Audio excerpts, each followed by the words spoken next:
Hi everybody, Dan Illman, Matt Burney are taking a look at some 3-year-olds perhaps on the road to the Kentucky Derby. It's the Grade 3 Lecomte Stakes, race number 9 at the fairgrounds. Let's throw up the field. We're going 1 mile and 70 yards, $200,000 is the purse. We're expecting a big field, although the number 3 Wonder Godot, the filly, is expected to scratch and run in the Silver Bullet Day at the fairgrounds on Saturday. I'd imagine if she runs against the girls, she'll be odds on. If she runs in here, she has a puncher's chance. She's going to need to have them tied on tight, though. I'd have liked her in this spot. Yeah. I liked what I saw out of her last time out in the Demoiselle, but since it appears as we film this on Wednesday afternoon that she's going to be scratched, I can't pick her. So we'll talk about the horses that we can pick. Let's begin with the morning line favorite, trained by Steve Asmussen, the number 12, Principe Guilherme, 2 for 2. Big Beyer speed figures in both starts, has just won by the length of the stretch both times, but has done it both times on the lead. Is he going to have problems getting the lead with some other fast ones in this field? Yeah, and I guess that's the thing. If I'm Asmussen and company, I want to find out today, can he sit? Because I already know that he's brilliant when he goes out there on his own in the front. I want to find out. We're drawn toward the outside. There's plenty of other speed to the inside. You don't want to get hung too wide going into that first turn, but at the same time, I want to find out if he can sit. He's still on the green side. In the debut, he never changed leads at Churchill. Most recently, he was about 15 clear, and he popped back to his left lead. Doesn't bother me. Maybe he's just bored out there. I think he's very talented. Son of Tappet out of a talented 7-furlong horse in ABK. This horse cost a lot of money and has looked like the goods in both starts. The Timeform U.S. Pace Projector believes that the 12 will get the early lead, but the red bar that you're going to see on that Pace Projector will say, hey, he's going to have to go pretty fast if he can outfoot the 10 Instilled Regard, the 13 Prince Lucky. Let's talk about Instilled Regard, the second choice on the morning line. Javier Castellano, Jerry Hollendorfer. This horse ran big in his first start against winners in the Los Al Futurity, considering it was a 92 Beyer speed figure effort. He was banged around in between horses, and McKinsey came back to win the Sham with a 97 last week. Yeah, for me, that was really the key. What's that race going to come back? It's either going to be very, very live and very key, or it's going to be a negative key race. I know it's only been one race thus far. It's leaning toward being a good race, not a bad race. I think if he runs that race, he's going to be really, really difficult to beat. I don't think he's going to go out there and knock heads with the favorite early, though. He does have that speed. I think they're going to ride him like they did at Los Al last time out. Let the 12 go, let the 13 go, break with this horse, get him in a good spot, and then settle on the outside. There's a scenario where I go through looking at the race and how it could possibly be run. I wonder if there's a scenario where the 12 does actually just clear everyone, clears the 10 sits off the 12, and they go 1-2 around the racetrack simply because they're better than everyone else. Now, whether or not that happens, we'll find out. Remains to be seen because there is other speed, but it wouldn't shock me at all if the 2 favorites go 1-2 all the way around. One of those other speeds, the stretch-out sprinter, the number 13 Prince Lucky. Larry Jones, Steve Asmussen, a lot of entrants in this race. Prince Lucky, one of the Jones-trained performers, 3 for 4 lifetime. Really it had that field over a barrel on paper last time out in the Pennsylvania Nursery. Kind of had to grind it out in upper stretch. And when I see that, I think extra distance is okay. I think this distance will be fine for Prince Lucky. I am curious to see how good he is because I liked his race 2 starts back a lot more visually than last time. Yeah, I agree with that. It wasn't the most visually impressive thing most recently up at Parks. A little bit late with the lead change, just stayed on. I know he was in hand late, but I kind of look at it and say the only time that he's faced a relatively decent horse where she told me to go, who we've seen down at Gulfstream a couple times, he got handled pretty easily. I want to find out if he actually belongs. Lone Jones also has the 5 Cowboy Karma, the 6 Believe in Royalty. Cowboy Karma ran 4th in the Champagne 2 starts back. After being very sluggish coming out of the gate, was forced inwards early, then got looped by Firenze Fire on the turn and still stayed on to his task. But last time out at 2-5, maybe the 6 at this point is too sharp for him. That was a disappointing performance, and he finished ahead of the horse he was supposed to beat on paper, Barry Lee. Yeah, I was going to say, and the winner that day has already come back, and he only earned a 61 Beyer. The 4th place finisher was a next out winner, though, with an 80. I don't know what to do with this horse. I don't know if distance is his friend. I don't know overall quality, if he's this good.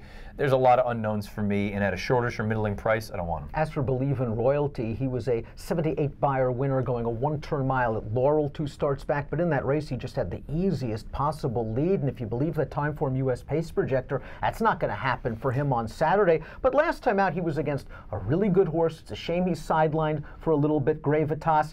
couldn't make the lead, had to make a mid-move. I think he gained a lot of fitness from that last race around 2 turns, but right now he's 2 for 2, both wins around 1 turn. I liked him in the Springboard Mile. I picked him. I think there's a ton of ability in here. You see the dam, she won the Kentucky Oaks. I think he's the kind of horse that maybe now is not the time, and maybe, heck, even the Triple Crown is not going to be the time, but I think that there's too much pedigree-wise, and I know those 2 starts, you're right, Gate to Wire with relatively easy leads. I think he's done too much running to think that there's nothing here. He also made a pretty significant middle move most recently before flattening out. The number 2, Snapper Sinclair, another one trained by Steve Asmussen, has done most of his damage on turf. A stakes winner on the lawn, most recently competed in the Breeders' Cup Juvenile Turf. Only 1 start on dirt, really hard to gauge that performance. The 8th place finisher came back to actually graduate at Saratoga with an 81 Beyer speed figure. We have a good number for Asmussen with these kind of horses. Past 5 years with 3-year-olds moving from turf to dirt in route races off a medium-sized layoff.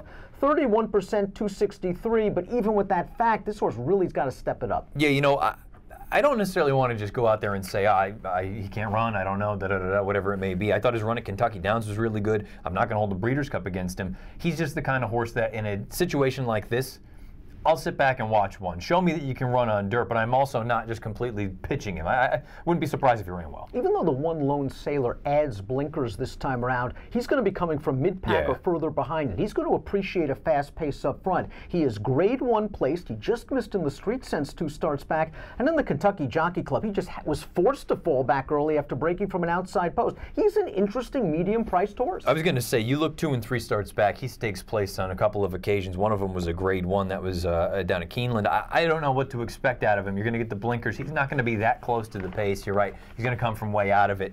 Again, just kind of want to wait and see. Is he this good? A little bit of time off, though, could go a long way. 9 Zeke reminds me, at least just on the page, a little slower than like Gervin. Sure, I agree 100%. Did some dirt, did some turf. Yeah. 2 for 2. He's a tough horse. He's won by a head. He's won by a nose. He wants to beat you.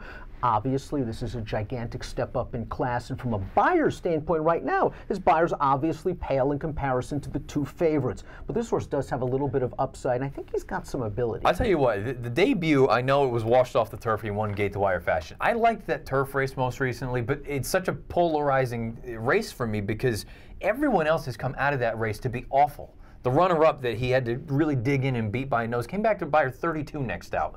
If you think that this horse is going to take any sort of a step backward, he simply can't win. He's going to need to take a step forward in a pretty significant one. I tend to agree with you, though. I think he can run a little bit. Eben has 2 wins, both around 1 turn, although 4th in the Iroquois 3 starts back, outrunning his 65-to-1 odds against the then sharp The Tabulator. I think this horse is okay. I think he could work out a good trip following Prince Lucky from the outside post, trying to draft in while in the 2nd or 3rd flight. A fast pace could work to his advantage, but I think these might be a slightly bit too tough. I was going to say, another one that needs to prove to me that he actually belongs. In the 11 winner first time out, but against $75,000 maiden claimer, couldn't step with the fave last time out. Yeah, I have a hard time imagining him turning the tables that significantly. Tom Morley, though, is off to a good start down in Louisiana. Analyze This Jet, the 4, comes out of a race that's produced 3 next out winners, but he didn't really do much running. Maybe getting back out to 2 turns helps. I think he's going to be a turf horse down the road. Best race so far is turf. I have no reason to believe that's not what he is. Night Strike seems like a big 1-run closer that could benefit from a fast pace up front. Past some tired ones, though, last time out only in the Springboard. Needs to pick it up as far as numbers are concerned. Let's take a look at our top picks for this race. The Lecomte. It is wide open. If you think the 2 favorites can get beat, then it's wide open. It's kind of throw a dart. I saw enough from the 8 Zing Zang, however, that I want to take a little bit of a chance. This is another one trained by Steve Asmussen, and last time out at the fairgrounds, he ran really well. Yep. He was down inside, getting dirt kicked in his face, in between horses on the turn, altered course back to the rail, and he just picked everybody up and ran on late. You see a tap-it horse, a 1-run closer trained by Asmussen, you start thinking creator. Yeah. Now, I am not ready to go that far just yet with Zing Zang, but I know he's going to get some pace. He's last on the pace projector with that red bar. Maybe he's not good enough to beat the big 2, but I think he'll be running late, and we might hear a little bit more from him in Louisiana this spring. So I agree with all of that. I thought the fact that he came from way out of it doesn't bother me. I like the fact that he was willing to go through holes. I thought it was a good ride from Corey Lanery, all things considered. Where did it come from? Because the first 2 races, he didn't really do anything, and then all of a sudden, this one, bang, he shows up. Does he just really love the fairgrounds? Did it just take a few races for him to figure out what's going on? he's another one of those horses, similar to the other Asmussen, Snapper Sinclair. I won't be surprised if they run really well. It just proved to me that that's actually, that you can do it here against these kind. But visually, I didn't have any knock against it. I just don't know where it came from. You make a good point. I don't think he's going to be a sprinter. That was his 7-furlong debut, and we know Asmussen at this point in his brilliant training career usually gets him to win second now, which is why the second race perplexed me so much. Maybe the pace was just too slow from the rally into. Maybe he's just a late developing, late maturing type. Listen, he ran okay last time out. I'm curious to see what we get given a fast pace, but in multiple race wagers, I also have to use the big two. I'm going 8, 10, 12. You're a big fan of Instilled Regard. You think he gets through this? Yeah, it's going to be interesting to see, and I have to be honest, I don't even necessarily need him to win this race. Just run well, move forward, continue on this path. I have the utmost faith in Hollendorfer to do the right thing. I still find it a little bit peculiar that they shipped him out of town immediately, but having said that, I think he's talented. I think the Los Al Futurity so far, we'll find out. If he comes back and runs well on Saturday, whenever Solomini shows up again, put a ring around him. 10, 12, 6, 9 for Matt, 8, 10, 12 for me. And the Grade 3 Lecomte, race number 9 at the fairgrounds on Saturday, has an approximate post time of 5:03 Central Time. Best of luck.